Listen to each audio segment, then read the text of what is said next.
우리 함께 받을 하나님 말씀 예레미야 31장 31절부터 34절까지 말씀입니다.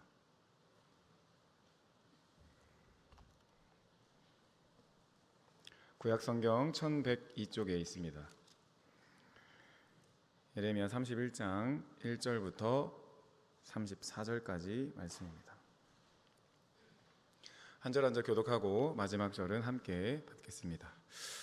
여호와의 말씀이니라. 보라, 날이 이르리니 내가 이스라엘 집과 유다 집에 새 언약을 맺으리라.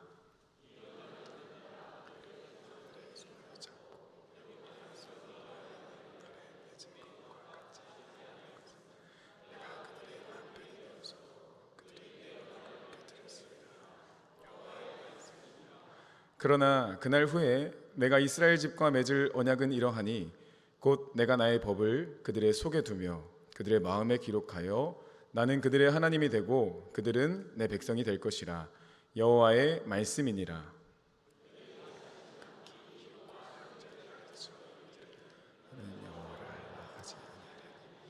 이는 작은 자로부터 큰 자까지 다 나를 알기 때문이라. 내가 그들의 악행을 사하고 다시는 그 죄를 기억하지 아니하리라. 여호와의 말씀이니라.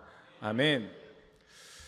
주 예수님의 은혜와 평강이 우리 사랑하는 모든 성도님들에게 가득하시기를 축복합니다. 오늘 새 언약이라는 제목으로 예수님을 전하겠습니다. 예레미야 본문을 우리 교회 새벽 5시 예배 가운데 하나님 말씀을 하루 한 장씩 받으면서 지금 예레미야 40장을 지나가고 있습니다. 오늘 예배를 통해서 이 예레미야 간단한 개관과 함께 이 새 언약, 구약에 담긴 복음이라 할 수 있는 이 새 언약을 나누고자 합니다. 예레미야는 기원전 7년경 유다 요시야 왕 때부터 예루살렘이 멸망하고 함락되는 이 시드기야 왕 때까지 활동한 선지자입니다. 우리가 잘 알다시피 예레미야는 눈물의 선지자이죠. 하나님의 말씀을 그대로 가감없이 전하는, 고난받는 자리까지 순종해 나가는 예레미야 모습을 우리는 성경을 통해 봅니다. 오늘날 예레미야 같은 한 목사님이 나타나서 이 나라는 분명히 망할 것입니다, 이 나라는 꼭 망할 것입니다 한다면 손가락질을 받겠죠. 그렇게 하나님이 시킨 대로 나라가 망한다 선언합니다. 왜 멸망한다고 선언했습니까? 그것은 하나님께 범죄했고 하나님과 관계를 업신여겼기 때문입니다. 예레미야 2장 13절입니다. 함께 봤습니다. 시작. 내 백성이 두 가지 악을 행하였나니 곧 그들이 생수의 근원이 되는 나를 버린 것과 스스로 웅덩이를 판 것인데 그것은 그물을 가두지 못할 터진 웅덩이들이니라. 아멘. 말씀을 보시면 생수의 근원이 되시는 하나님과의 관계를 버리고 자기 살 길을 스스로 찾아서 웅덩이를 팠는데 그 웅덩이가 어떻습니까? 터져서 아무리 물을 채워도 채워지지 않는 웅덩이였다라는 겁니다. 하나님 찾지 않고 자기 방식으로 살아간 모습이었다라는 거죠. 하나님을 떠난 인생은 결국 멸망으로 치닫게 됨을 예레미야는 분명하게 보여줍니다. 그렇다면 왜 하나님께서 택한 백성들에게 이런 멸망이 올 수밖에 없었을까요? 말씀드린 것처럼 하나님 관계를 우선하지 않고 버렸기 때문이고, 하나님 의지하지 않고 주신 계명, 이 말씀을 가볍게 여겼기 때문입니다. 그러자 자연스럽게 우상 숭배하게 되고 약자들을 학대하고 거짓 선지자들이 따르는 말은 좋아하고 하나님의 선지자들을 하는 말은 싫어하고 그 선지자들, 참 선지자를 괴롭히죠.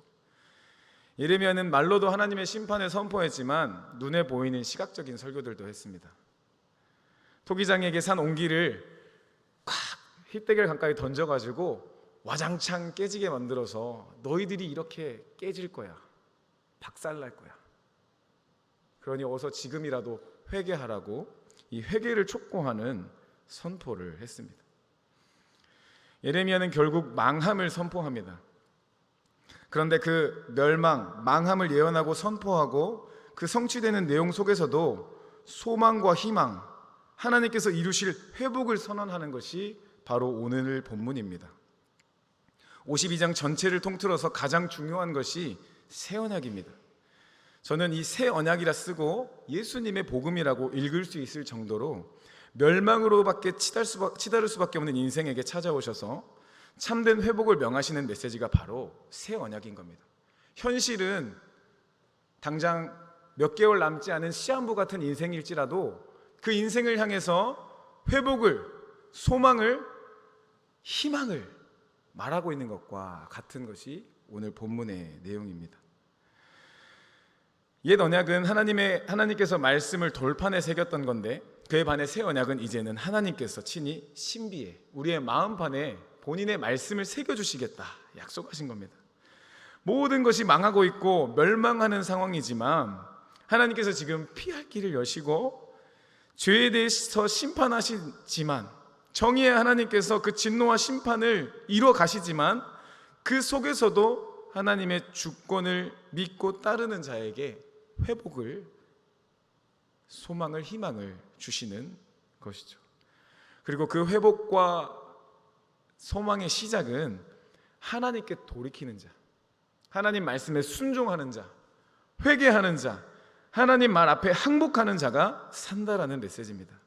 사랑하는 성도 여러분, 오늘 본문을 통해서 새 언약을 주신 하나님, 우리를 버리지 않으시고 고쳐서 사용하시는 하나님, 그 크신 하나님의 사랑과 은혜와 긍휼을 발견하는 은혜가 있기를 주 예수님의 이름으로 축복합니다. 31절을 보시면 하나님께서 친히 새 언약을 맺겠다고 말씀하셨습니다. 자, 언약은 뭘까요? 언약을 정리하고 지나가려 합니다. 언약은 33절 한번 띄워주시겠습니까? 언약은 관계입니다. 언약, 나는 그들의 하나님이 되고 그들은 내 백성이 된다. 왕이신 하나님과 백성이신 이스라엘, 왕과 백성의 관계로 말씀하고 계세요. 하나님과의 관계 맺음이 바로 언약입니다. 출애굽기 20장 3절과 신명기 5장 7절은 우리가 잘 알고 있는 10계명 제1계명이죠. 너는 나 외에 다른 신을 내게 두지 말라. 너는 나 외에 다른 신을 내게 두지 말라. 우리가 반복하면 암송이 됩니다. 하나님께서는 자신 외에 다른 신, 우상 숭배하는 것을 원치 않으시고 하나님과의 깊은 관계를 맺기를 원하십니다. 여기서 중요한 것은 이 언약이라는 것은 언제나 하나님께서 먼저 찾아오셨다라는 거예요. 사랑하는 성도님들의 삶에도 우리의 힘으로 하나님을 알게 된 사람은 아무도 없습니다. 그저 착각하고 있는 거죠. 내가 하나님을 알게 됐다. 그러나 예수님을 믿게 된 것은 전하는 자가 있었고 말씀을 듣게 되어서 성령님께서 알게 해주셔서 우리가 하나님의 자녀임을 알게 된 것처럼, 이처럼 하나님께서 먼저 주체가 되셔서 우리를 찾아오셨고 체결해 주시는 것이 바로 언약입니다. 그런데 하나님께서 그렇게 언약을 맺어주셨는데 32절 가보시면 내가 그들의 무엇이 되어주셨습니까? 남편이 되어주었다. 자, 이 언약 관계에서 결혼 관계로도 하나님께서 구약에 말씀하시는데 남편과 아내의 관계, 이것을 언약의 체결로 또 설명을 해주세요. 남편이 되었는데 그들이 내 언약을 깨뜨렸다. 우리가 잘 알고 있는 호세아와 고멜 이야기를 알고 계실 겁니다. 남편을 버린 아내, 결혼의 이 언약 관계를 깨뜨리고 바람피는 모습을 연상해 봅시다. 남편을 버리고 다른 허벅지 굵은 남자들을 찾아다녀요. 또 찾아왔는데 또 다른 남자를 찾아가요. 남편의 입장은 어떻겠습니까? 피눈물 나는 겁니다. 하나님께서 우리를 향해 피눈물 나는 그런 관계가 깨트리는 상황이 됐다 말씀하시는 거죠. 여기서 우리가 잘 주의해서 볼 것은 하나님께는 잘못이 없습니다. 하나님께서는 관계를 먼저 맺어주셨고 친히 그 관계 안에서 어떻게 살아가야 할지 지침, 하나님의 말씀 안에 있는 율법을, 법을 주셨어요. 근데 그 백성들이 일방적으로 그것을 깨트린 겁니다. 하나님의 법이 잘못된 것도 아니고 하나님이 잘못된 것도 아니고 백성들이 어그러져서 하나님 말씀을 업신여기고 하나님을 버린 겁니다. 그런데도 너무나 은혜로운 것은 너희들이 이렇게 나를 버렸기 때문에 내가 심판할 거야, 멸망할 거야, 너희들 그냥 쓰레기통으로 들어가, 그렇게 끝이 아니었죠. 33절이 바로 새 언약의 핵심입니다. 우리 함께 받겠습니다. 시작. 그러나 그날 후에 내가 이스라엘 집과 맺을 언약은 이러하니 곧 내가 나의 법을 그들의 속에 두며 그들의 마음에 기록하여 나는 그들의 하나님이 되고 그들은 내 백성이 될 것이라. 여호와의 말씀이니라. 아멘. 본문을 보시면 누가 주체가 되어서 언약을 체결하십니까? 두서와 같이 하나님께서 법을 그들의 속에 두겠다.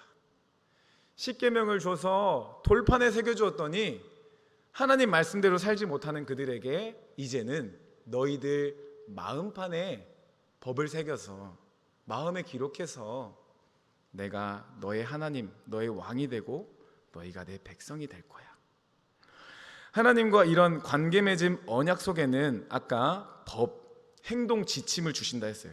이것이 율법인데 이 율법 안에는 제사법과 계명이 포함되어 있죠. 제사법들은 예수 그리스도의 이 단번의 제사로 다 사라졌습니다. 그러나 계명, 우리가 알고 있는 십계명, 하나님과 관계 맺은 자들에게 마땅히 요구되는 행동, 지침, 십계명. 예수님 오신 뒤에 예수님께서는 이 신약의 하나님과 언약 관계를 자녀, 하나님의 자녀가 됨을, 그리고 성도, 권속, 근데 구약에서는 백성, 왕과의 관계, 남편과 아내의 관계라고 했죠. 그런 관계 속에서 동일하게 요구되는 것이 바로 그 관계 안에서 요구되는 법들이 있다는 겁니다. 행동 지침이 있다는 거죠. 하나님께서 그런 남편과 아내 사이의 법들, 자녀와 부모 사이의 법들, 이런 관계 속에서 맺어가는 법들을 우리에게 지침 주셨는데 그 십계명을 예수님께서는 새 계명이라고 말씀하시면서 결국 하나님 사랑, 이웃 사랑으로 정리를 해주셨죠. 그런데 하나님 사랑하기를 저버린 것이 바로 이 언약 깨트림의 시작입니다. 십계명이 잘못된 것이 아니고 백성들이 잘못된 길을 갔다 했습니다. 하나님은 찾아오셨고 관계 맺어주셨고 행동 지침을 주셨음에도 그 행동 지침 버리고 하나님 사랑하기를 버리고 관계를 먼저 끊었습니다. 누가? 백성들이, 아내 되는 백성들이 끊었다라는 거죠. 그 결과가 바로 멸망인 것입니다. 하나님과 끊어진 인생은 결국 죽음을 향해 가는 존재입니다. 그런데 그런 존재를 하나님께서 내버려 두지 않으시고 다시 한번 찾아오시는 것, 이것이 바로 새 언약의 배경입니다. 다시 한번 기회를 주시는 겁니다. 99% 망했고 끝났고 죽었는데 다시 살려내시는 거죠. 돌판에 새겨주었더니 못 지키니까 마음판에 새기겠다 해주시는 겁니다.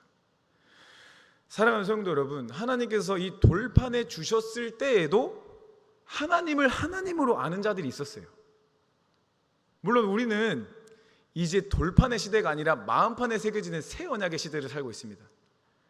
예수님께서 새 계명 사랑하라는 말씀 주시고 승천하신 뒤에 성령 부어주셨고 그 성령으로 우리 안에 말씀을 새기셔서 하나님 자녀로 순종하는 삶을 살게 하셨어요. 이 일은 다분히 민족적인 유대인들에게만 갇혀있는 게 아니라 모든 이방인들에게까지 열려졌고 오늘날 우리 한국교회 구미강동교회까지 열려진 것입니다. 그런데 이 구약시대에도 보면 하나님, 그 하나님을 믿어서 하나님과 친밀히 교제하는 자들이 있었어요. 돌판에 새겨져 있었을 때에도. 그 사람이 누굽니까? 바로 예레미야입니다. 예레미야 1장 9절을 보시면 하나님께서 친히 예레미야가 하나님 저는 아니에요, 저는 아이라서 못하겠어요. 그런데 하나님께서 손을 내밀어서 어떻게 하십니까? 한번 입에 손을 대보시겠습니까? 하나님께서 보라, 내가 내 말을 내 입에 두었노라. 하나님께서 친히 또 언약을 체결하듯이 먼저 찾아오셔서 입에 말씀을 주셨고 예레미야는 그 말씀을 받은 뒤에 환상을 보고, 아몬드 나무 환상을 보고 하나님께서 이루시고 지키실 것을 믿음으로 반응하는 선지자로 세워지게 됩니다. 또 누가 있습니까? 여호수아가 있습니다.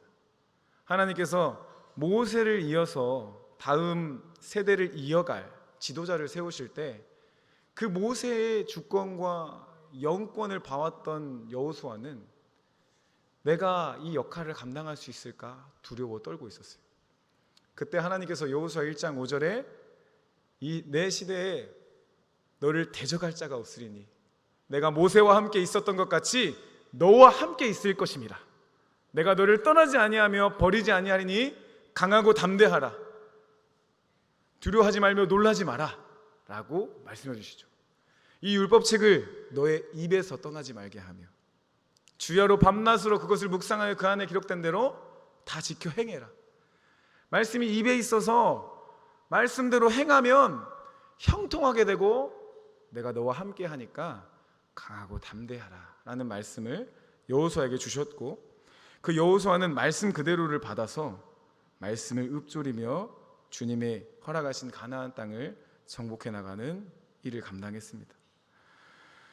하나님과의 자녀, 하나님의 자녀로서 성도로서 우리에게 요구되는 것은 바로 하나님을 사랑하는 것입니다. 그리고 그 하나님을 사랑하는 것이 우리의 당장 눈앞에 놓여진 말씀을 사랑하는 것이 바로 하나님을 사랑하는 것입니다. 하나님께서는 우리에게 하박국 2장 2절을 통해서 이렇게까지 말씀을 사랑하고 마음판에 새기며 살기를 도전하십니다. 함께 봤습니다. 시작. 여호와께서 내게 대답하여 이르시되 너는 이 묵시를 기록하여 판에 명백히 새기되 달려가면서도 읽을 수 있게 하라. 아멘. 달려가면서 읽을 수 있게 하라. 성경책을 펴놓고 달려가겠습니까? 마음에 새겨져 있으면 입으로 나오게 되어 있는 것이죠. 그래서 신명기 30장 14절을 보시면 이 신명기 14장 가기 전에 시내산에서 언약을 맺으실 때 하나님께서 십계명을 주시고 너희가 이 말씀대로 살면 일어서도 복을 받고 앉아도 복을 받고 누워도 복을 받고 졸려도 복을 받고 어떻게 해도 복을 받는다 말씀해 주시지만 또 거꾸로 이 말씀대로 살지 않으면 어떻게 해도 너희가 울어도 저주를 받고 이렇게 해도 저주받고 저렇게 해도 저주받고 누워도 저주받고 말씀대로 살지 않으면 그렇게 된다. 이 언약이 체결된 뒤에 신명기 30장에서 하나님께서 그렇게 말씀대로 살 수 있는 방법까지 제시해 주는 것이 14절 내용인데요. 함께 받겠습니다. 시작. 말씀이 내게 매우 가까워서 네 입에 있으며 네 마음에 있은즉 네가 이를 행할 수 있느니라. 아멘. 이것을 조금 바꿔서 읽어보면 말씀이 내게 매우 멀어서 네가 말씀에 순종할 수 없고 이 말씀이 내게 매우 멀어서 마음에 없어서 내가 순종할 수 없다라는 말로 우리는 받을 수 있어요. 또 이렇게 친절하게 띄워주셨는데 요한복음 1장 14절에 가보시면 말씀이신 예수님을 기록하고 있습니다. 말씀이 육신이 되어 우리 가운데 거하심에 우리가 그의 영광을 보니 아버지의 독생자의 영광이요 은혜와 진리가 충만하다. 그래서 우리는 이 신명기 말씀을 새 언약 시대를 살아가는 우리는 말씀 부분에 예수님을 넣어서 읽을 수 있어요. 한번 띄워주시겠습니까? 오직 그 말씀 예수님이 우리에게 매우 가까워서 예수님이 내 입에 있고 내 마음에 있으면 내가 이를 행할 수 있다. 사랑하는 성도님들의 삶에 예수님이 말씀이신 예수님이 가까이 계시고 입에 있고 마음에 있어서 순종할 능력을 성령을 통해 부여받는 복된 삶이 되시길 축복합니다. 암송은요 우리 힘으로 하는 것이 아닙니다. 육신의 힘으로 하려고 하기 때문에 힘들어요. 저 또한 암송을 좋아하지만 육신의 힘으로 하려 할 때가 있음을 고백합니다. 그러나 하나님께서 내 안에 새겨주실 것을 믿고 내 시간을 드리고 내 시간을 들여 노출하는 겁니다. 말씀이신 예수님을 내 마음에 받을 수 있도록. 고린도후서 3장 3절은 그런 자들을 그리스도의 편지라고 말합니다. 먹으로 쓴 게 아니고 살아계신 하나님의 영으로 썼다. 돌판이 아니라 육의 마음판에 쓴 거다. 히브리서 9장 14, 15절을 가보시면 이것은 무엇으로 써졌냐? 성령으로 말미암아서 그리스도의 피를 통해 양심이 죽은 행실에서 깨끗하게 되고 하나님을 섬기게 되는 거예요. 그래서 예수님이 그 새 언약의 중보자가 되어주셨다. 하나님께서 약속하신 새 언약이 아들 예수님을 통해서 우리에게 이루어진 것입니다. 즉 예수님을 믿는 것에서부터 우리의 마음에 말씀이 들어온 거죠. 그래서 구원받은 백성에게 나타나는 자연스러운 현상이 뭡니까? 말씀을 사랑하는 것입니다. 예배가 즐거운 것입니다.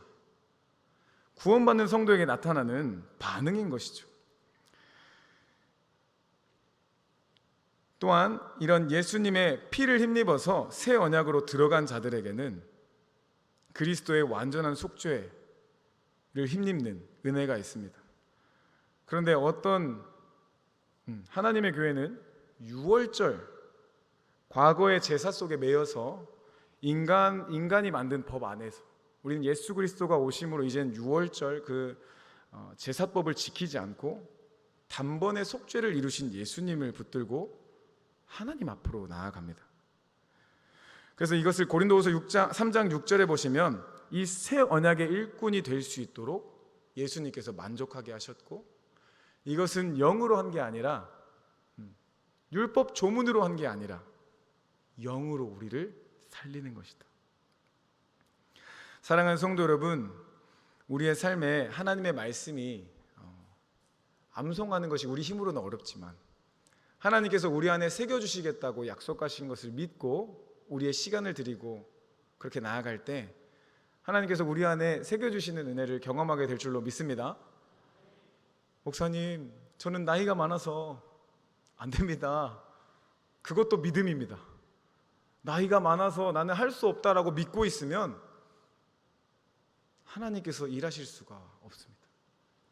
우리의 마음의 영역을 열고 우리의 시간을 드리고 하나님 앞에 마음을 드릴 때, 야고보서 1장 첫 부분이 뭡니까? 하나님과 주 예수 그리스도의 종 야고보는 흩어져 있는 12지파에게 문안하노라.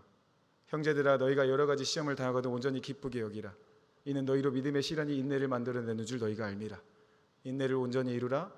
이는 너희로 온전하고 구비하여 조금도 부족함이 없게 하려 함이라. 너희 중에 누구든지 지혜가 부족하거든 모든 사람에게 후히 주시고 꾸짖지 아니하시는 하나님께 구하라. 그리하면 주시리라. 우리에게 참된 지혜이신 예수 그리스도를 구하는 자에게, 말씀 앞에 세워지고 말씀 앞에 노출되는 삶을 살아가는 자에게, 말씀을 사랑하는 자에게 하나님께서 말씀을 마음판에 새겨주시고 마음의 입과 마음에 있음으로 그것을 순종할 수 있는 힘을 성령을 통해서 부여하여 주시는 줄로 믿습니다.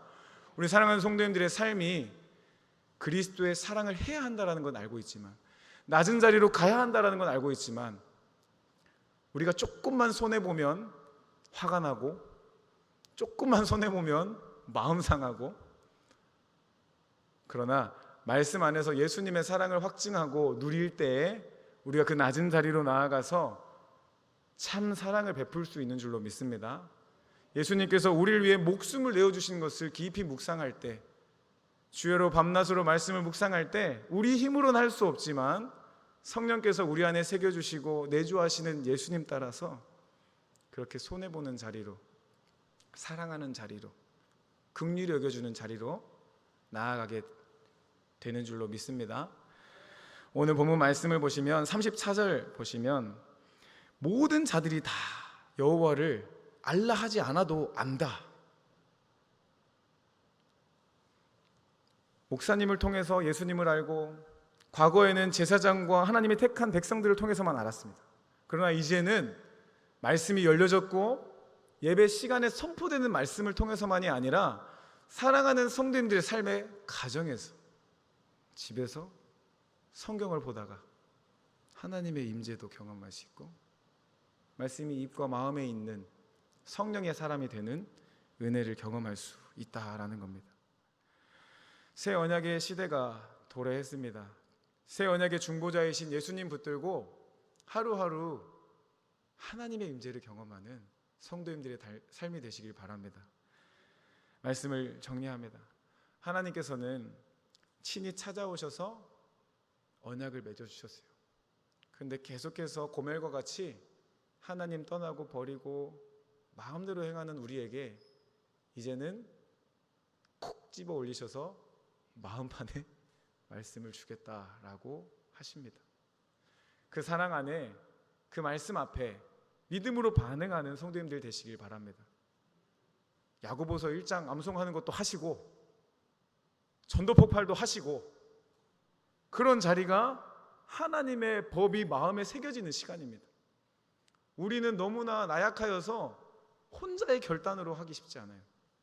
함께 할 때 주님께서 감당할 힘도 주시고, 함께 할 때 동역하는 기쁨을 부어주실 줄로 믿습니다.